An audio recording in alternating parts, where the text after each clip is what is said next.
Magandang araw mga kakotsero. Ito na naman po ang inyong lingkod na si Jigs na magbibigay sa inyo ng giya ngayong araw ng linggo, Hunyo 30. Ngayon po ay holiday, Rizal Day. Meron po tayong 7 karera ngayon. Medyo kokonti ang lineup. Uulitin ko, itong aking giya ay sariling review and analysis ko lamang at walang halong information. Umpisa na po natin. Race number 1. Dito po magsisimula ang winner take all. Pilracom rating based handicap system race, class 5, 5 placer. Distance is 1400 meters. May 5 kabayong tatakbo. Dito sa kairang ito, masyadong mababa sa laban yung Rahabago at Faramon. Kaya lang, medyo hindi ko kursunado yung mga takbo nito eh. Last run ni Rahabago, kila Manila Boy, dumating po ng tersera yan. Si Paramount naman, hindi rin maganda tinakbo nung last run yan. Although siya po yung muntik ng malyamado doon sa karera na yun. Ang tingin kong pwedeng mauna rito, yung numero 2, si Prince Arman. Yung Magical Sap, itong ganda ng tinakbo na ito. Siya ang habol ng habol sa milya kay Malibu Bell. Kung saan nanalo si Manila Boy, halos inabot na to, down the stretch na lang sa pamite. Hindi siya tumimbang doon, parang nasa pang-5, pang-6 siya ron, pero napakaganda ng tinakbo ng Magical Sap. Ito naman sa Celebrity, gamay na gamay po ni King Flores yan. Tingin ko yan yung medyo maagang makakasunod kay Prince Arman at Magical Sap. Kaya ako medyo magdidihado muna ako rito. Ang pili ko po rito, doon ako sa numero 4, Celebrity. At panigundo ko yung numero 5, si Magical Zap. Race number 2. Dito po magsisimula ang pick 6. Pilracom rating based handicap system race, class 5, 6 to 10 split. 1400 meters is the journey. Another 5 entries. Ito napakababa sa laban, no? Volleyball, tapos binigay pa kay Jeffrey Sarate. Sobrang baba nito. Ito pwedeng solohin niya, numero 2, volleyball, kaya lang nagbakasyon. Tingin ko pwedeng mahigpit niyang makakalaban dyan, yung numero 5, si Magnifico, nasa kay ni JC De La Cruz. Itong si Monrobian Bell, binapatok nila nung nakaraan tundiado, pero wala namang nakuha. Kaya dito sa race number 2, siguro 2 horse race na lang to. Doon ako sa numero 2, volleyball.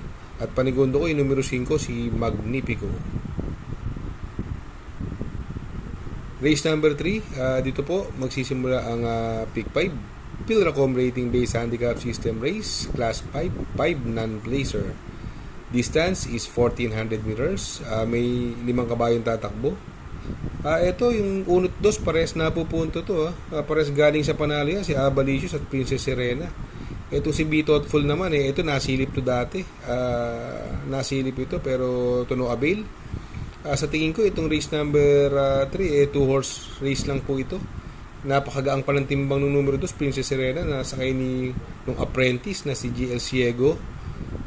Tingin ko siya mauna rito. Marate lang niya na maganda to. Tingin ko makakatawid to ng prente-prente, Princess Serena. Galing pa naman sa panalo yan. Ang tingin ko mahigpit na mga kalaban niya, yung numero 1, si Abalicious, na sakay ni BJ Galleta. Kaya dito sa race number 3, pili ko po, doon ako sa numero 2, Princess Serena. At ang panigundo ko rito, yung numero 1, si Abalicious. Race number 4, dito po, magsisimula ang pick 4. Pilracom rating based handicap system race, class 5, 6 to 10 split. 1400 meters is the distance. 5 kabayo ulit ang tatakbo rito. Kung mapapansin nyo itong kareran to, halos lahat dito puro stayer, no? Order remate. Ang nakikita ko may konting tulin dito, yung Mr. Aldrich na sakay ni Christian Advincula. Gamay niya po yan. Sa tingin ko, kung mauuna to, may chance itong manalo. Magandang diado po yan, Mr. Aldrich.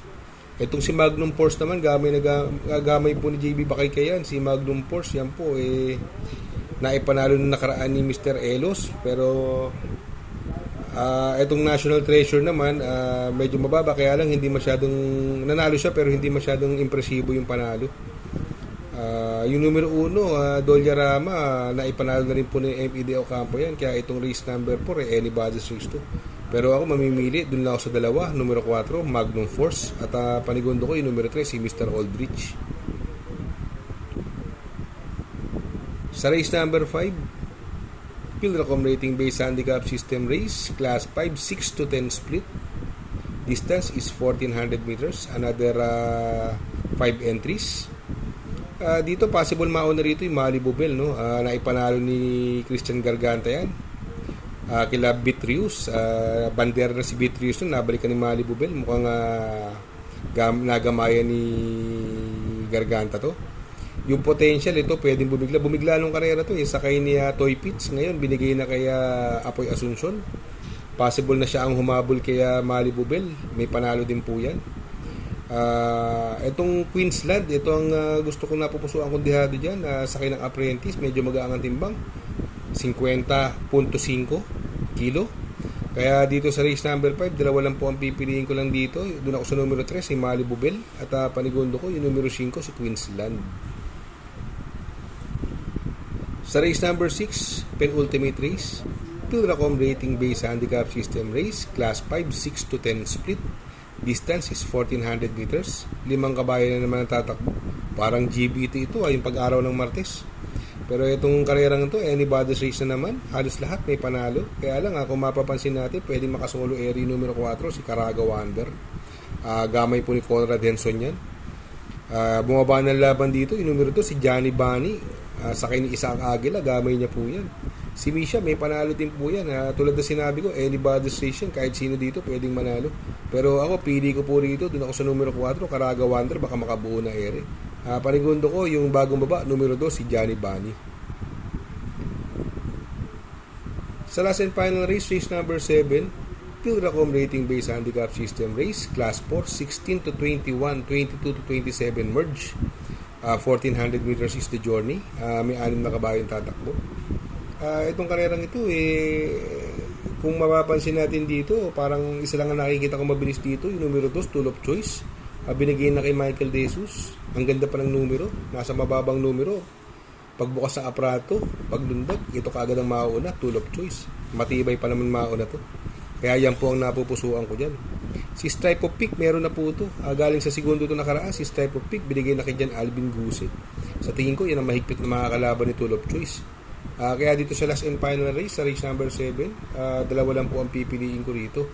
Doon po ako sa numero 2, Tool of Choice, at panigundo ko rito yung numero 3, si Stripe of Pink. Good luck mga kakutsero. Sana po ay matapat ang ating giya, at yung mga nakasunod ay sana po ay magsitama po kayo.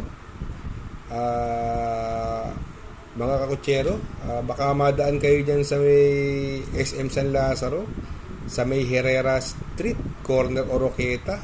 Andyan po ang Pipay Salo-Halo. Pinsan ko po ang owner niyan. Sa halagang 55 pesos, sulit na sulit ang pera nyo sa pagbili nyo ng halo-halo. Sana ay mabisita nyo. Ako po ay magpapasalamat sa mga subscribers, likers, sharers, viewers, at sa mga soon-to-be subscribers. At muling makikiusap na please like, share, subscribe, and hit the notification bell para updated po kayo sa aking mga giya. Good luck po and happy racing.